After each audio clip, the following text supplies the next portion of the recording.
hello all. This is Hope Stolzheimer, and I'm joined by Dylan Yang as always. This is coming in without context. Later on, we'll have a guest, Sabrina, who will be joining us. But for now, I'm going to just say what my topic is. So the title is To What Are We Obliged? Do you have any initial thoughts on to what we are obliged? I think that we don't owe anything to anybody. Okay, Hope. See, listen. Like I know you know people say like you owe your parents for giving birth to you and raising you with with love and affection, but I think that's not intrinsically true. I think you don't owe them anything and they don't owe you anything, but the fact that you have a mutual relationship is great, and in that within that mutual relationship it is good practice to return favors, and take care of them in their old age and generally treat each other with respect. That's my initial take. But there's no obligation within that. That's all personal choice and Yeah, based on relationships. I think it kind of goes back to the nihilism I mentioned a few episodes ago. Like, I'm not a full believer in that. I don't think I ever was a full believer in that. Maybe at some points, I don't know. But like really, I mean, I guess you kind. I mean, so okay. I want to talk this out. So, when you're born, you're a baby. You're a helpless baby, right? And that's just the nature of being of human. But then also is like the quote unquote maternal instinct and like raising the baby also natural human instinct. Like I feel like if evolution, if humans were like, nah, we're not gonna raise our babies anymore. Y'all are on your own. Like some other animals, like they just ditch right at birth. I think evolution would have decided that, oh, humans need to be more equipped from birth, right? I mean, we talked about this in another episode. Evolution doesn't decide anything. It's more like random things happen, and some of them live on, and other things don't. But I think you bring up an interesting point when you say like we're not obligated to anything for our parents. Like if you have a mutual relationship, that's great. But do parents have any obligations towards their children? No. I mean, I think it's correct to feel like there's something weird or something wrong about that. Like I think that's natural, but I don't think like the universe is telling everyone that like either parents or the kid owe each other anything. But But the law does. yeah, the laws are put in place by us, so like that's just human bias. Like you can't if morality was based on human laws, shit would be real messed up, especially if you go back like a century or two to like slavery and like pre-civil rights movement. That's like a common discussion that's held in ethics classes where it's like if ethics are based on laws, then that means that slavery was ethical at the time because it was legal. Yeah, kind of jumping back to the discussion though. So, do you believe that the universe is what decides the obligations, and that it decided that there are no obligations of anyone to anyone? I think that's personifying the universe too much. I was using that as like a broad term for everything. Uh, Mm-hmm. I don't think I don't think there's anything that says that we owe each other anything. Like it's hard to describe it with words because inevitably you're gonna be like, oh, who's deciding that? Is God deciding that? But like, no, like I don't think anything is deciding that. It just is the way it is that no one owes each other anything. And I wanted to like add on to my previous point that like I'm thinking about like all the different animals. So like some animal species actually eat their own progeny, right? Like as a Mhm. when they're born. Um, and then in that case, like you really the parents really don't owe their kids anything because they're the ones eating them alive. So So I know you've been using a lot of examples of like familial relationships and not having obligations to your parents or to your children. But do we as humans have any obligation to like humanity itself, like to our fellow man? as a human being, I want to say yes because that would be great if humanity could come together. That would put an end to all wars, all hate. I don't know if it would do that. We don't know how deep these obligations are, No, no. but If every single person had in their mentality that they owe other humans decency and respect, I think that would solve a lot of problems. Yeah, maybe not all problems, but that would cross off like a lot of problems on the list because a lot of things are driven by human emotion, spite, you know, imbalances in power, hierarchies, and I feel like if you just have that even a small amount of respect for other people, that goes a long ways.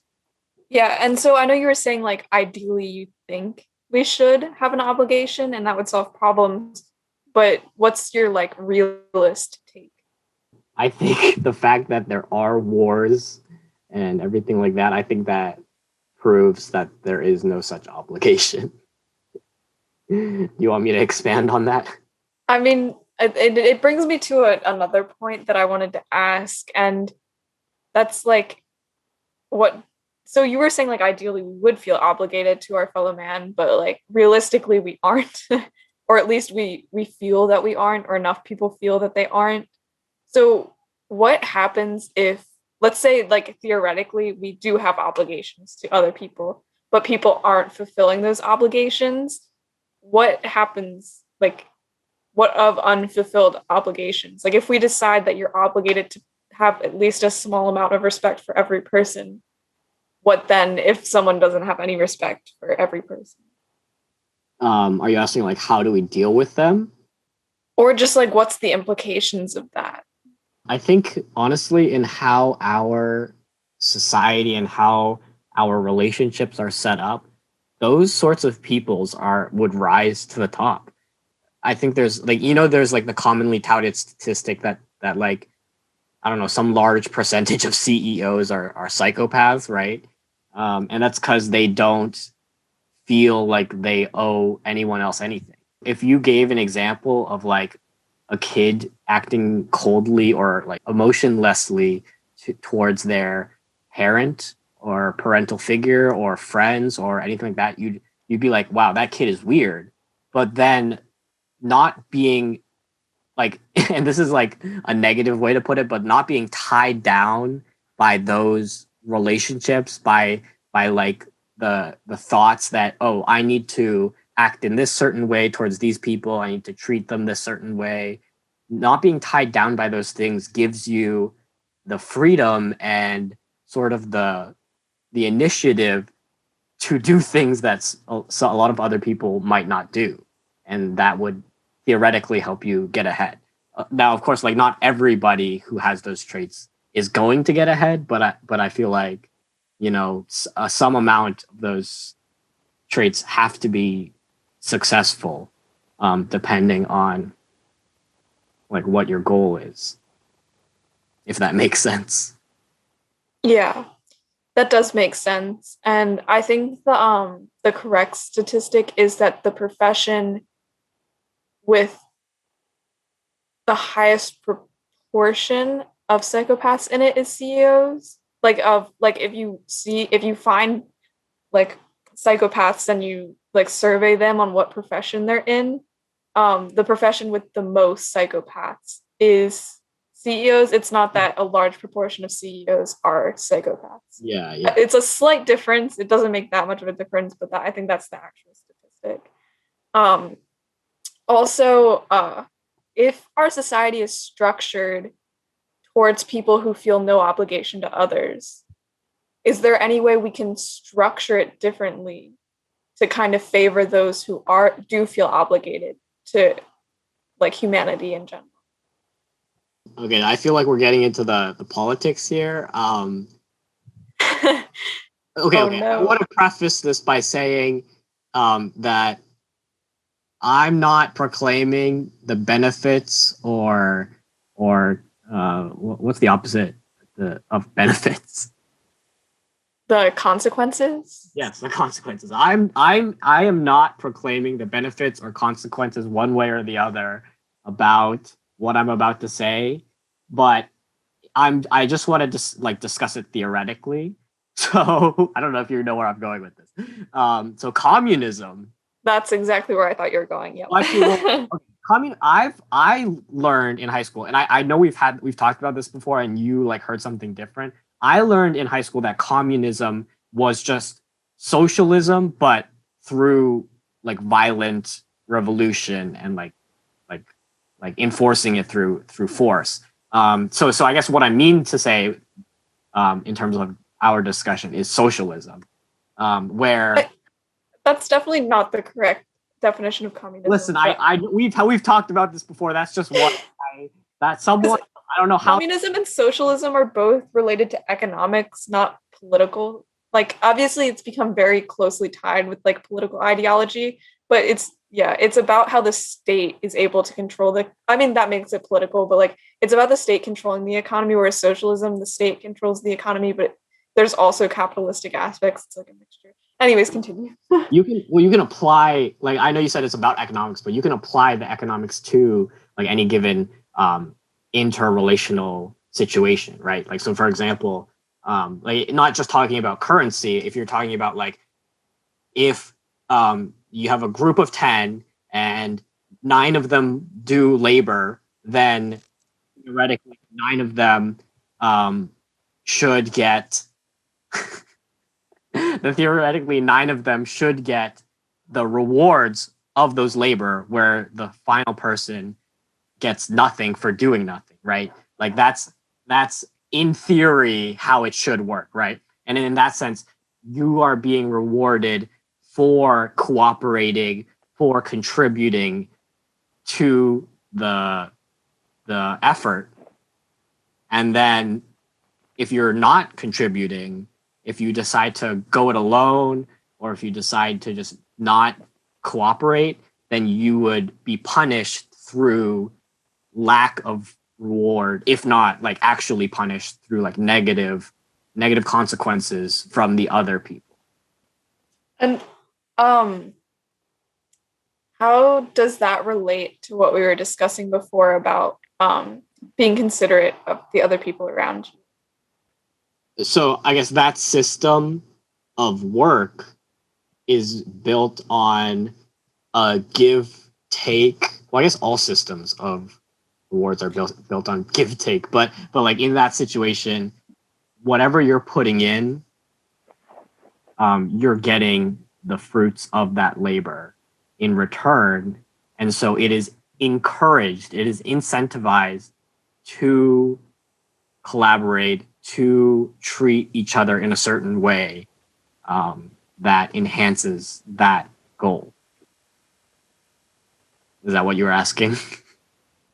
Yeah, sort of. The next guiding question I wanted to go into is, do we have obligations to ourselves as human beings? You mean like taking care of yourself, or? Yeah. I mean, yeah, definitely. Are there any obligations beyond just taking care of yourself? Like, do you have any more to elaborate on that? I don't want to put you on the spot. Oh yeah, no, it's fine. Um, well, I definitely think taking care of yourself is the most important before you can think of anything else. And I guess like I think you guys are talking about this before, but also like obligation to the people around you and making their lives better, not just yours. So like to expand on that, I guess I'm curious, like why what okay, so first why, and then how these obligations exist slash would be enforced. Because I honestly I like continuing from my previous line of thinking, I would say no, and I feel like that no has a lot that goes with it, but I'm curious to hear what Sabrina has to say first. Well, if we're talking about like being selfish or selfless, um, I think definitely being selfless, well, it also like it benefits the people around you. You're helping other people. You're also helping yourself by being selfless. So it does connect to, taking care of yourself. And while like it's not a written rule, like honestly, like most of the rules that we live by aren't, it's not like written down somewhere or like we're not born knowing it. It's just a part of society. And I think a lot of things like religion, for example, or culture influences these rules. But I forgot where I was going. But they're just, guidelines to follow to live like a fulfilling life in society. No, that's good. I agree with that. I wanted to like focus on like one thing you said, which was when you're selfless, it's also helping you as well. So like going back to like the question of do you owe yourself something? Like isn't if you were like truly selfless and like you were willing to give up everything of your personal belongings to like others, isn't that ultimately betraying your obligations to yourself? Oh, yeah. But when I say like selfless, there is like, I believe, like an extent to how selfless you can be. Like, I feel like everyone is inherently selfish and it's up to you. Like, I don't think it's a good thing to, you know, or wait, hold on, let me rephrase that. I don't think you should necessarily give up everything you own to someone else as like an act of kindness. Because like most importantly, everyone has to be a little selfish to take care of yourself. I think that's like the obligation you have to yourself to make your life, or to live your life. Like there definitely should be an extent to how selfless you're being. Oh, and I think with the right amount, like it really can't hurt to like, help out a neighbor or like a friend, as long as it doesn't really interfere with your own life too much. Yeah, I definitely agree. This summer I had an internship with like the community engagement center at our college, and I had to interview my supervisor, and he's pretty much spent most of his adult life working with like nonprofits and other community organizations to try and help people. And I thought it was really interesting because, at some point you honestly probably give too much to other people. And so part of what I was really interested in is seeing like where are the limits? Like how much are you obligated to yourself, but how much are you obligated to the people around you? And what is like that divide? Because I personally believe that we are obligated to our communities and we do like need to pay them back in some way, but also there has to be a line drawn if you're someone who especially like your career revolves around it. when when's the cutoff? When do you stop being involved in certain things and when do you take time for yourself?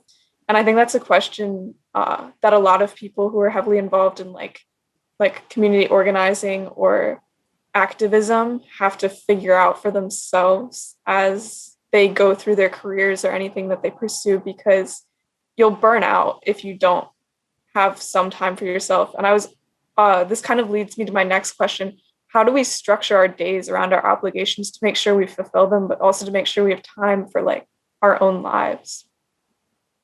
I think as our society is set up now, I don't think that is built in at all. Because, like, if you think about how much work culture is emphasized in capitalist countries, having spoken to a lot of people who act like are full-time workers, as part of my summer internship, like a lot of them will say, if I ask them about like anything they do in their free time, any hobbies they have, or even like any volunteer work they do, a lot of them will say, "Oh, I'm really focused in my work, in my family. I don't have any time for myself. I don't have any time to really pursue any hobbies, any activities, anything outside of just going to work in the morning, coming home in the evening, eating dinner, and then like taking care of kids or whatever, going to bed, right?" So I don't think it is at all part of our society, and there's definitely like a growing movement to change that culture, but as it is right now, it's not there. Yeah, I think work culture can definitely be like it's mostly very toxic and takes a big toll on those people. But when you talk about like obligations, like obviously there's community service and like giving back to the people in the community around you. And like that stuff takes a lot of time and effort and dedication. And I think even if you don't necessarily have the time to do that, you could still have these sort of obligations as a part of your life, like work life, as in like how you treat the people you work with, or um, how you behave, I guess, in the different environments that you're in, or or like how you feel about the work that you're doing. Because isn't like your work supposed to also contribute towards society? That just brought me to like another interesting question. You ended that saying like, shouldn't your work contribute to society? I feel like there's plenty of jobs that don't contribute much to society. I hope they're in the minority, but I don't know if they are or not. And how do you think people can try and reconcile, like, if their work life is like, well, their life is like they go to work, they come home, they take care of their kids, and they go to sleep and they do it again, if their job isn't contributing to society? And do they have do they still have to fulfill the same obligations of being kind to others and contributing back to the community? So just a quick question, just so we're on the same page. Like, what jobs do you consider are not very like contributing to society? I was curious about that too. Oh no.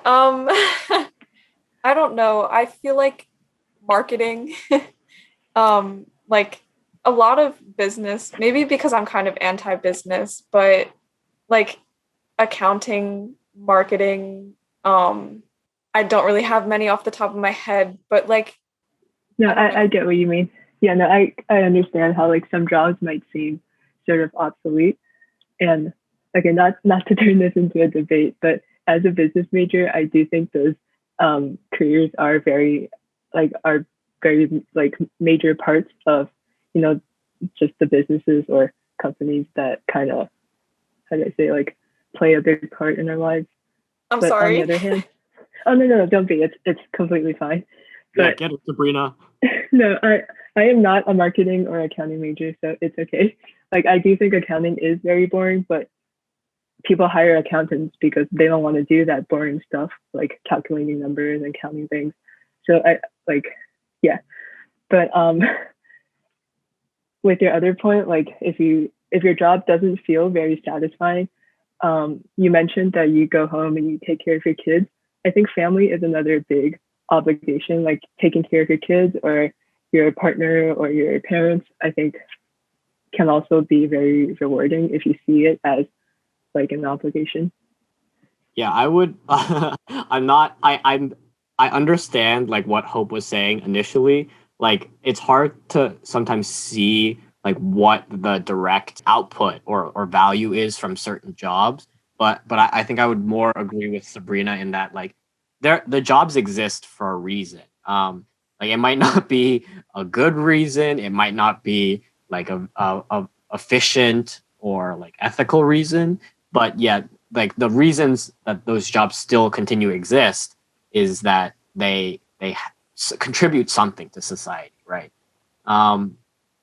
and then, like, speaking more on the family thing that Sabrina touched on again, I feel like it's it's not necessarily like you have like you look to that as like your alternative to doing some meaningful work. um I feel like it's more like that's your excuse, or like your yeah, your excuse to what you're outputting. Because like you can spend all day at work and then come home and then look at your family and be like, I am raising my kids, I'm a devoted wife, husband, parent, etc. And that has some value. But but like I almost feel like that's just something you can tell to yourself to feel better. Wait, this sounds Wait, so are you saying that caring about your family is not good enough? I'm gonna just straight off the bat be like, I disagree with that as someone who doesn't particularly want a family later on in life. Because I feel like a lot of things like raising a family or even doing certain jobs, I didn't mean to attack business majors. One of my close friends is an accounting major, and I Oh yeah, specifically said her. Yeah, it's completely fine. Yeah, I didn't But mean to anyways, make it into that. I was gonna say, like raising a family or doing certain jobs, you can't see like immediate impacts. Like even the supervisor who I was talking about before, he's like at a center for civic engagement. So like most of his work, even though he works with community partners, is trying to get students to think more about like issues within their community. And so like everything he does is something later on. Like he's hoping that students carry those ideas with them after they graduate. And I feel like raising a family is the same, where you hope your kids turn out okay in the end and they think about their obligations to others and things like that. Um, I don't know how marketing would go into that, but maybe it does. Yeah, like the guy you talked about who like does all this like community work. I guess it's similar to raising a family in a way, because you're just contributing like energy, time, and devotion to like other people and helping them in a way. I'm not sure how to finish that thought, but um, I don't know if I agree, but I definitely like totally understand the points, and what you're bringing up about like future investment. Sounds weird. I know, yeah, but I know what you mean. Well, but I guess if I were to take like a hard line, like devil's advocate, I feel like, well, first off, one, that's like you're putting all your burdens onto like your kids. You're like, okay, my value, my contribution to society are you guys. So you guys grow up and do something special. Okay, that's on you now. That's not on. That's the first. Okay, second thing is like I don't. And it's kind of connected. It's kind of related to the first point. Like, if they don't actually end up like following through or like contributing, like there's no, you're not like overall. Then there's no actual like net positive, right? Like if you're not in the end, in the grand scheme of things, if the world ended and God was like tallying up, oh, humanity's reached like plus some large number of karma points, you're not contributing to that total by pushing it off or raising kids. I mean, at the same time, like, so you don't know like if they will or if they won't. And in a position like that, so you're one person, you can contribute so many hours to doing something. But let's say he inspires 5 people to really get engaged with their community, then that's 4 more people than he was. Like, so, but also at the same time, he could inspire 0 people. And then at that point, it's like a net negative, right? Which I think is what you were trying to say. But you don't know. Like, those are all things like for the future, hoping for the best. You hope you inspire enough people to do it. And I think that's why it's important to have people who do both, who try to like get the next generation to really think about like what their obligations are to the people around them, but also people who are like actively doing work. It's the same Like there's a bunch like nonprofits can do like boots on the ground work, but then there's also groups that do like advocacy and lobby Congress and try to do like top bottom changes because you do need both. You can't just do one way and be absent of the other if you want it to be like withstanding. Yeah, I completely agree with that. And also just kind of going back to the whole family thing, I don't think it's fair to your kids, like as a like for parents, I don't think it's fair when parents only focus on their kids like successes or what they do in life or like making sure that they follow in their footsteps. I really don't think that's fair, and I think kids should have the choice to kind of follow their own path. So I think the role of parents would be to give their kids like a good starting point on that path. You know, like give them a good childhood, give them love, give them like food, shelter, all that. And I think being able to give your love to your kids and your family should count like as, I guess, an obligation, or it should count as something big that you're contributing to the people around you. And I don't think that should be like belittled. So would you say that the kids don't owe anything to their parents in terms of where they go with their own life? What do you mean like owe stuff to their parents? Like if your parent wanted you to, and this is like typical Asian parent, if your parent wanted Oh you yeah. to become a lawyer or a doctor or an engineer, you would say that the child does not need to follow that path just because their parent wants them to, right? No, not just because the parent wants them to. Like to a certain extent, I think the kid needs to realize that like the only reason the parents want them to be like a lawyer or a doctor or like one of those roles is only to look out for them. Like they want their kids to live their best lives. And I think at least in like the Asian family culture, that like message kind of gets lost a lot, where people kind of see it as their parents just forcing them to do things. When in reality, I think most parents just want the best for their kids. And that should be like a universal thing.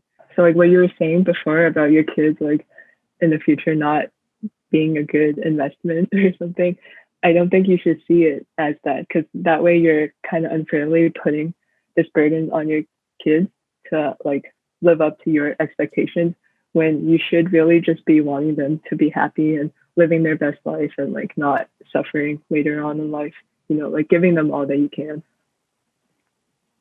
And do you think parents are obligated to like just give them what they need to be happy later on?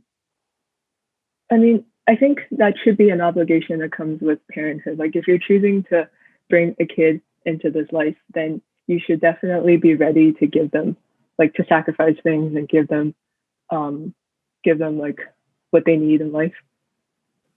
And on that note, Yeah, that's a good way to end it. Do you have any thoughts on what the beginning question was?